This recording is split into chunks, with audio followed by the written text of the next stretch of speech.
నా పేరు మడక మడమయ్య, చర్ల మండలం, భద్రాద్రి కొత్తగూడెం జిల్లా, స్టేట్ తెలంగాణ. మా గ్రామము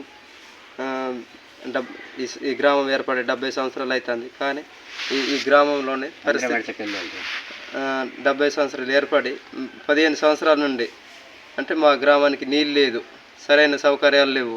మేము ఈ పూరి గుడిసెలు ఉన్నాం, కానీ మేము ప్రభుత్వానికి ఓటేస్తున్నాం, కానీ మాకు ఏ ప్రభుత్వం వచ్చినా కూడా పట్టించుకోవట్లేదు.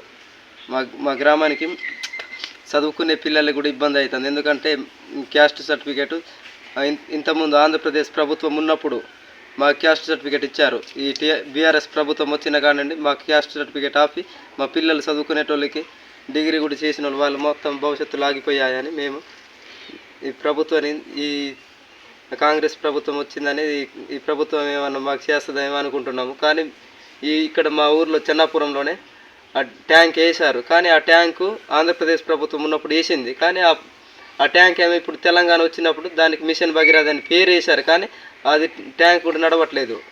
ఒక 4 బోర్లు ఉన్నాయి, ఆ బోర్లు కూడా మంచి నీళ్ళు, సరైన నీళ్ళు రావట్లేదు, బురద వస్తుంది. మళ్ళీ ఈ రోడ్ వేశారు, కానీ ఈ డ్రైనేజీలు కూడా మంచి తవ్వలేదు. మా గ్రామానికి రెవెన్యూ చేయలేదు, రెవెన్యూ చేసి మాకు పొడుగు పట్టాలు కూడా ఇవ్వలేదు. ఇంత 70 సంవత్సరాలు ఉన్నాం, కానీ ఏ ప్రభుత్వం ఇస్తుంది అనుకుంటున్నాం, కానీ ఏ ప్రభుత్వం కూడా ఇవ్వట్లేదు. ఇప్పుడు ఒకరు ప్రస్తుతం కాంగ్రెస్ వచ్చింది కదా, ఈ ప్రభుత్వం ఏమో ఇస్తుందేమో అనుకుంటున్నాం మేము.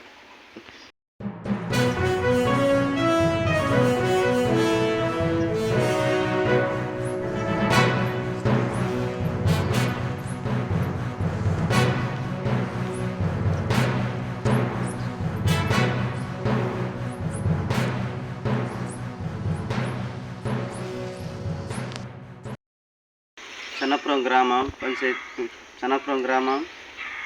నా పేరు లక్ష్మయ్య, మడకం లక్ష్మయ్య. చర్ల మండలం, తిప్పాపురం పంచాయతీ. అది నిధులు రావాల్సిందే. 2014లో ఇచ్చిండు నీళ్ళు. మాకు ఇప్పుడు ఇబ్బంది పడుతున్నాం మేము. ఇప్పుడు ప్రభుత్వం ఏం చేయాలో ఆలోచిస్తున్నాం మేము. కానీ మాకు ఇప్పుడు కావాల్సింది ఎట్లా బతకాలా, ఎక్కడి నుంచి వచ్చినాము, ఎక్కడి నుంచో వచ్చినాము. కానీ ఇప్పుడు మళ్ళీ ఎక్కడ పోవాలనేది, బతకాలనేది ఉన్నది మాకు ఆలోచన. ఇప్పుడు ఎట్లా మనకు కొంచెం నడవడానికి కూడా లైట్ లేక, నిప్పు లేక ఇట్లా బతుకుడు ఉన్నది. మాకు తినడానికి కూడా కష్టం, తిండి దొరకట్లేదా అవుతుంది. కానీ నెల రోజుల తర్వాత వస్తుంది కరెంటు, అసలు లేదు. కరెంటు కూడా ఇబ్బంది పడుతున్నాం. కరెంటు వల్ల లైట్ కూడా లేదు.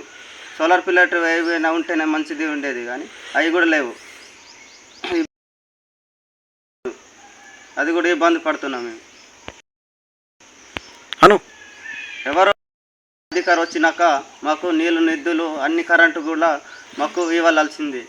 ఎవరో అధికారం వచ్చినా కూడా అంతే సార్.